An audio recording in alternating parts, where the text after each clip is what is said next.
My name is Mwelela Cele. Today the date is the 16th of April 2010. We are 18 under mission at the eThekwini homestead, my ancestral home. Today I'm interviewing my father, Musawenkosi Cele. And Baba, can you give us all the names of Dr. Kumede? He was Ines Valentine. Well, the other name was Duke. They used to call him Duke, in his youth, called Duke. But it's Ines Valentine Kumede. And where did the children of Reverend Apostle Kumede go to school? All the girls attended school at Inanda Seminary, and the boy, Dr. Kumede, attended school at Adams College, Lovedale, Fort Birmingham, and so on. But the other girls attended school at Inanda Seminary and Adams College. They're all qualified teachers, so that's why they did their teacher training, Adams College, Mazimdod. Yes. And can you tell us, Baba, the story of the post office? Post office was, I'm told it was somewhere in one of the stores here, Halfages.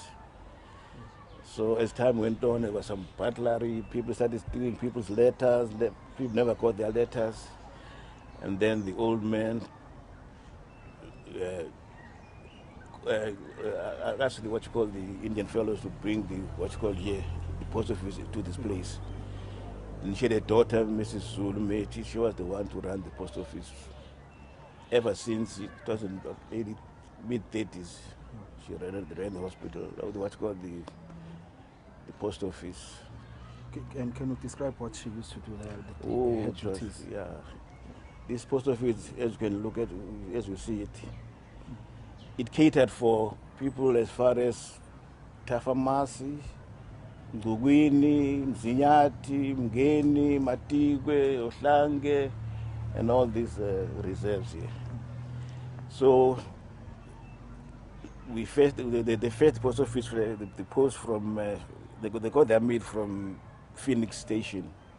It was transported by Oxford, not Oxford, what's this? Ikari in Ngora. Transported all the way from Phoenix. The first bag was thrown. It was dropped at Shembes. The next one was Ohlange. The next one was Halfages. The big one was here. The last one was taken to Inanda Seminary. So we had a bigger bag because we catered for schools in the neighborhood. Zinyati, so kids from Zinyati would come and fetch their post office, their letters. From Geni, they would come with their post bags.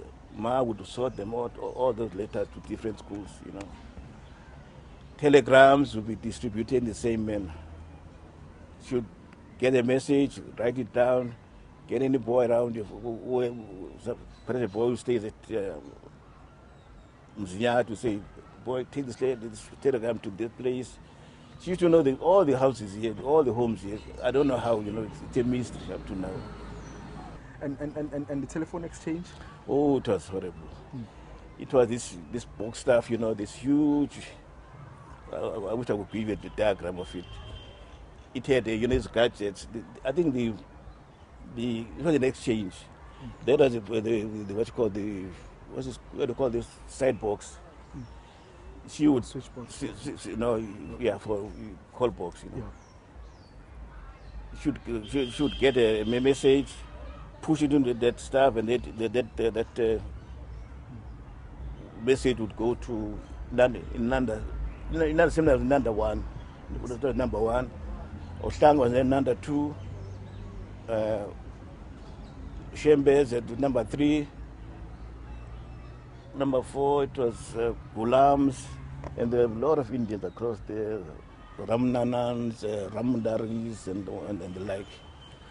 So all these people, you record every message, not the time, you punch in this gadget, and then they'll record blah, blah, blah, blah, talk. They have to record so many minutes. In the afternoon, you should fold that up, pack it into the what's called bag, and then take it to the postmaster in Devon.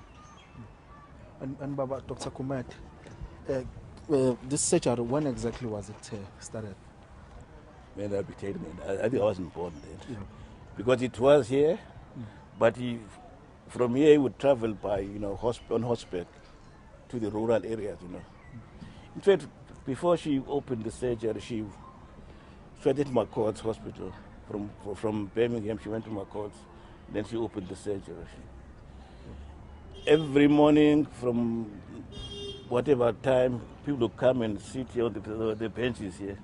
You'd come and treat them. Then all the way from Matata, from Sinyati, others would come as far as Matata, and they'd sleep here.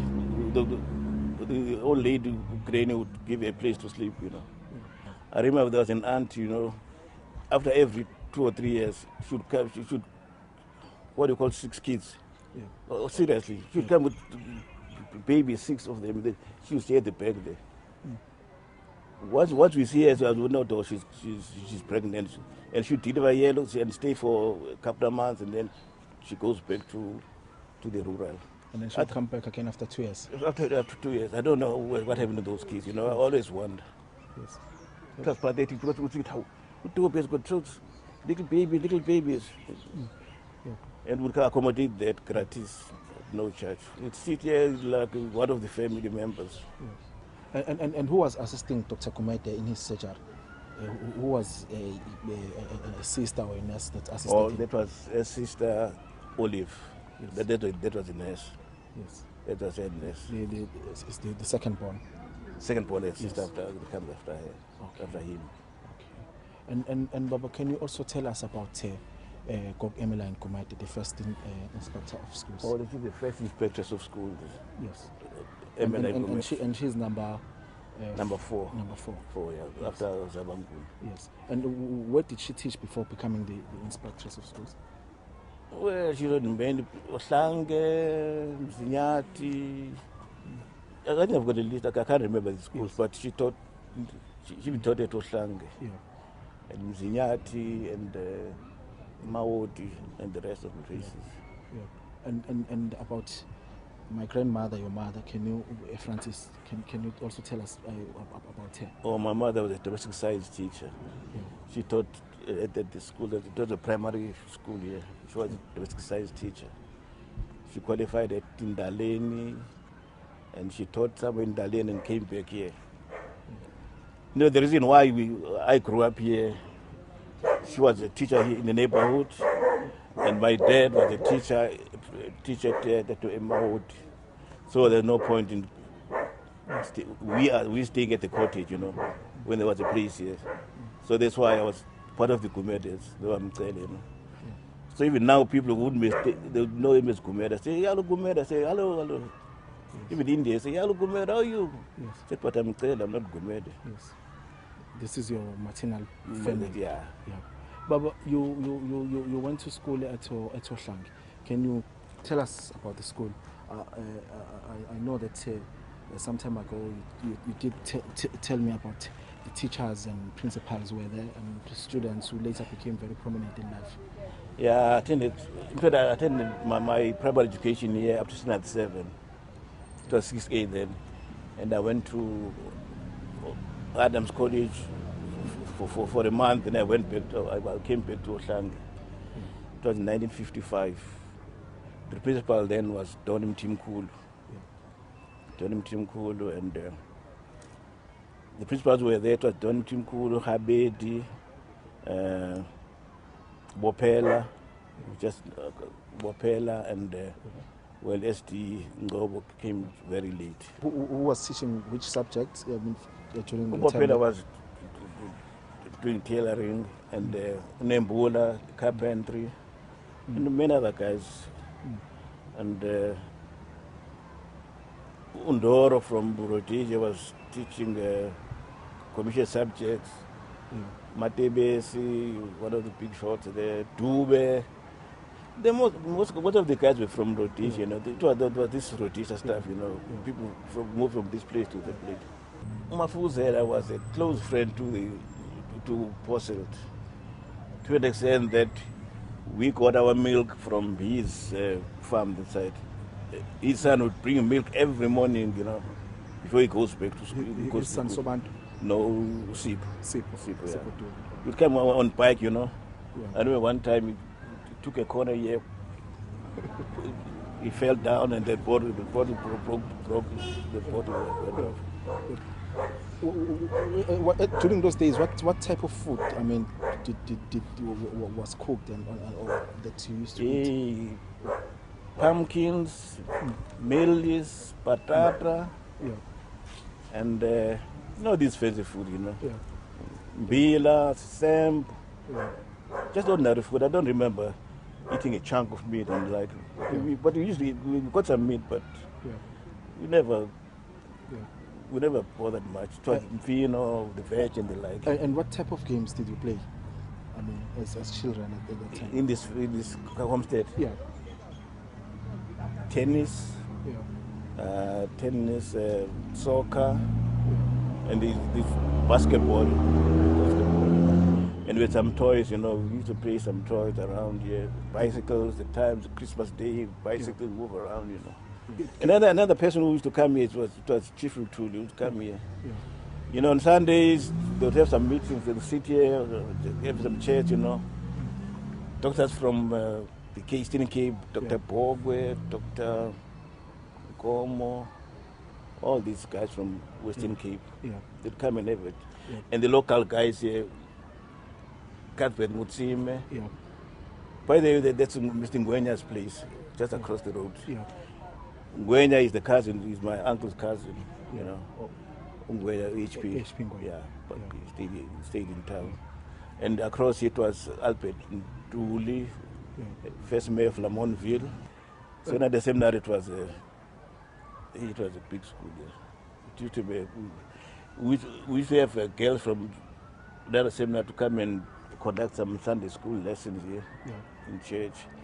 And on Sunday they would take a walk down to the waterfalls, just for the Sunday walk. Or they moved towards Sunday. And Baba, can you describe the landscape of your childhood here at Inanda in the 1940s and 50s? What was it like, Then we didn't have all these houses around, And we were sort of an inclusive family, sort of, because we I don't know, we in what you call a sort of with all the respect of the people around here. We would move from here to school, church, on Sundays, and there was a big tree here. There's a big tree. They used to have some meetings, all the what you call notices. They put all the notices here. And on Sunday mornings, people around here, the persona gratas around here, they would sit out under those trees and then have some chat, talk whatever. It was a welfare meeting. All the things that pertain to this place, they would talk about them and then discuss. If there's any thuggery, they'll tell us there's some people who are doing some havoc around here. And this place, you never hear what you call a drum from the other crossing. This was the main road, by the way. This was the main road, Well, next to the main road, the Zaunis would stop playing that drum on the other side. They move peacefully, and then when they get to the other side, next to the stores there, they'll start pop. They knew, because the old man possibly said, no, it's not the place for Tum here. And to the Gomede, when he tells us about his overseas stay, he says he had a short trousers and a blazer and one long pant. We used to have his what you call his tram, because they travel by I don't know whether any aeroplanes, but it was the ship, what you called. So he stayed there for 7 years. He says when he got a bursary it was a scholarship from Fort Hare. When he got there, I don't know what they told him, but he needed more money. So he wrote back to his dad, Paul Cele, said, Daddy, I need some money for this. And the American boards, UCC, they said, your father has got cow, he must sell his cows and then pay for his school fees. So ML9, the first inspector, she was the third daughter, fourth, yeah, she was the fourth child. She had to leave school, she had to pay whatever, pay for his school fees. And you had to teach pay for the other sisters. That's how we managed. When he talks about that, tears would run down because he says, I only got the Quakers. The groups of people we call Quakers. So those are people said, hey, go marry, don't worry. We'll fund you. You won't come back. These guys say, hey, go marry, come and stay with us. Oh, I said, no, okay. I've come here to study. We'll study. And about the family of AWG champion? AWG, he was also, it was the important families here in Inanda. Yeah.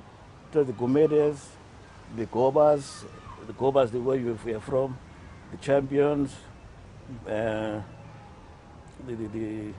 Mvegas, there's a Mvega on the other side. Prominent families, not everybody would just mix with them. So AWG champion is one of the family. His father was a powerful politician, hence champion George Champion was also a politician. And Baba, did you go to his social center here? Yeah, social center in Inanda? Yeah, he had a social center. He was a businessman.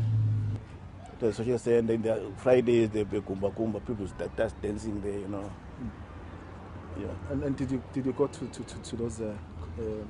Did you attend some concerts there? Yeah.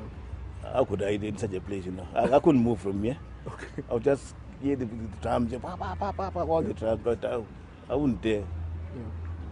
The place was rough. In fact, it was in between the reserve, mission reserve, and the what's called the scomblers, whatever they call it. So I wouldn't dare go there. People, a lot of stabbing there, not shooting, stabbing now. We're quite an exclusive family, in the sense not that of our own making, because we're the post office here, everybody would converge here, we're the doctor here. This was for this place. We couldn't just mix with anybody, any old house, So we're such an inclusive family. I remember when we attended school, we'd wash ourselves up and be neat.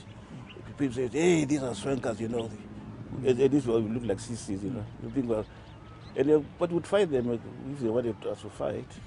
We're quite an exclusive family. Yeah. Just because of our neatness, We couldn't just mix.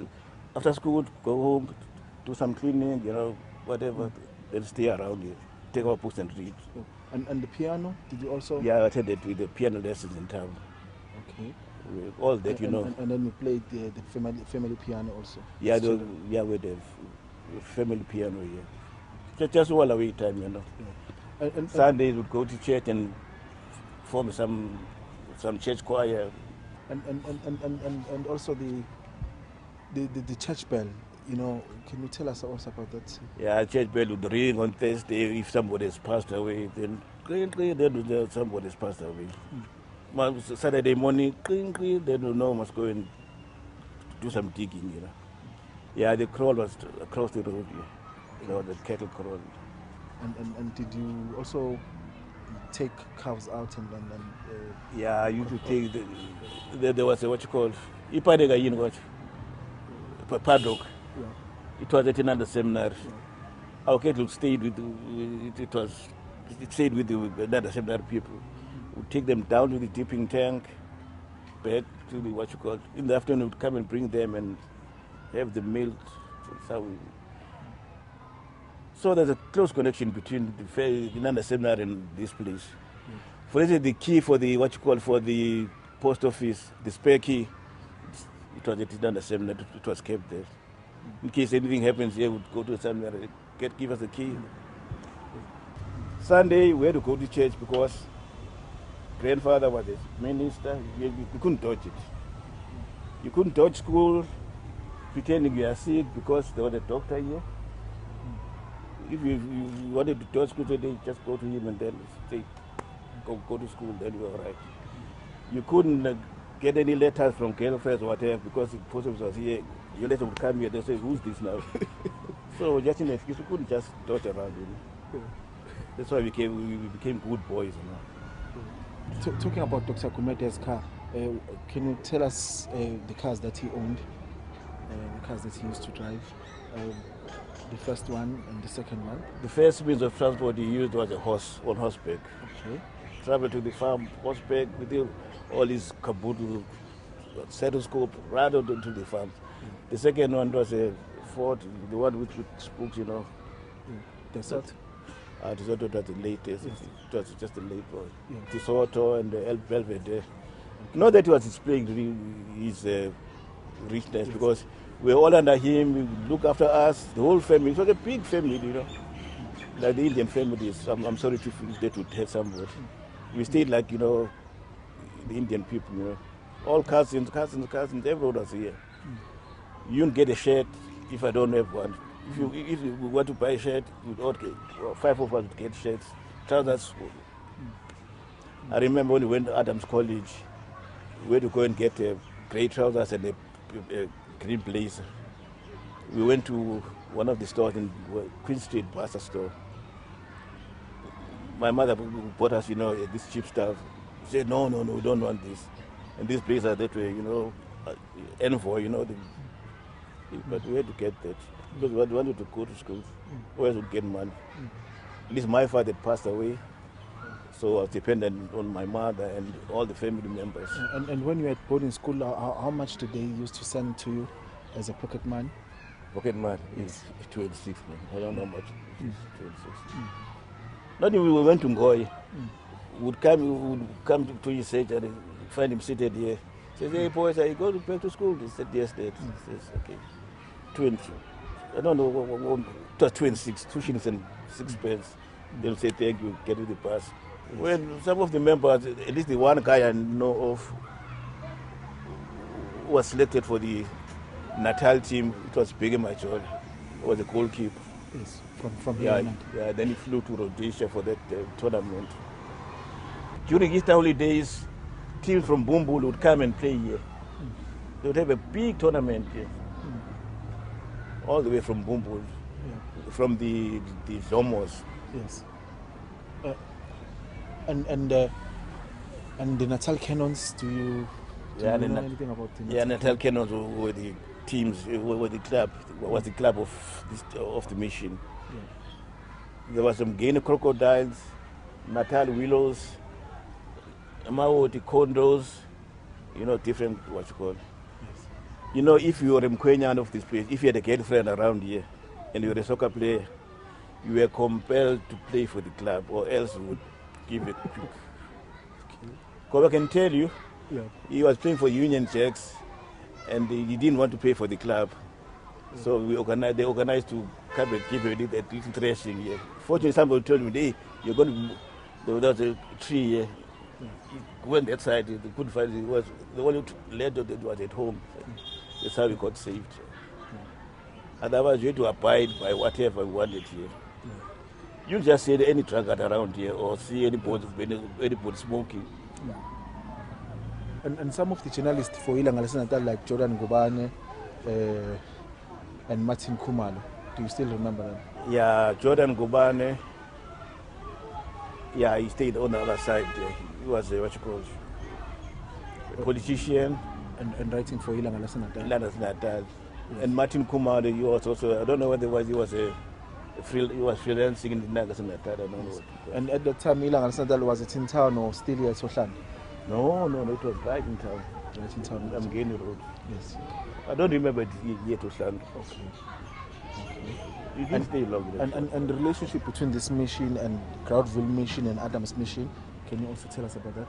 Yeah, these were the American born missions. It was Adams, Inanda, Groundville. Yeah. So we had the visit, We'd go to Groundville for, what's this, youth league, youth movement. Not league, man, what is move? For the church, no, not this political thing, We'd go then play tennis, socialize, womanize and all that, Or we have some competitions, and see who the brightest of, we had and soccer? Soccer, we would play soccer. And during that time, there would be Bible studies. We'd go to Crowdville, meet Chief Luthuli. So Reverend Kubade was his uncle because Luthuli's mother is a Kumadi. He's a comedian, yeah. Okay. And by the way, John Makatini lived here. John Makatini, the one we've just brought him from Tanzania. He lived here. The ANC representative to the United Nations. Yeah, he's our cousin. Yes, can you describe that relation? Yeah, he's our grandmothers are sisters, and his mother is a cousin to our mothers, so he's also a cousin to us. So they would hold their meetings here, and we were told to sit on the fence here and watch if there's any car coming this way. Yes. And we'd sit here while they're having their meetings here, this ANC meeting. We'd see a car coming up, you see the lights coming up that side. And they would say, hey, there's a light coming there. Then we'd all come out and see which, then the car would pass. Oh, it's an understanding car. Then the meeting would carry on. And Memory Kopin used to visit you here. Yeah. Visit Johnny Makatini. No, was it? You come to Uncle too. He says, hey, Uncle, you talking. To the community wasn't much interested with these small boys. You know. Come and say, hey, boys, to talk to Neo, man. You want to say something to you guys. You talk to him. Hey, what do you want? No, I want to talk to him. Man. Hey, talk to him. Man. What this. At that time, where was he staying? Was he staying here at the Phoenix Settlement? Yeah, Phoenix Settlement. Yeah. Okay. The Ramco. And one of the, those Indians, they helped us with the funds to run to build this church, to build this what's called the hall. The hall? Yeah. Which hall? The hall in the community hall? Community hall. That's why I got married. That's why I had my reception. Yeah. Like this. Okay.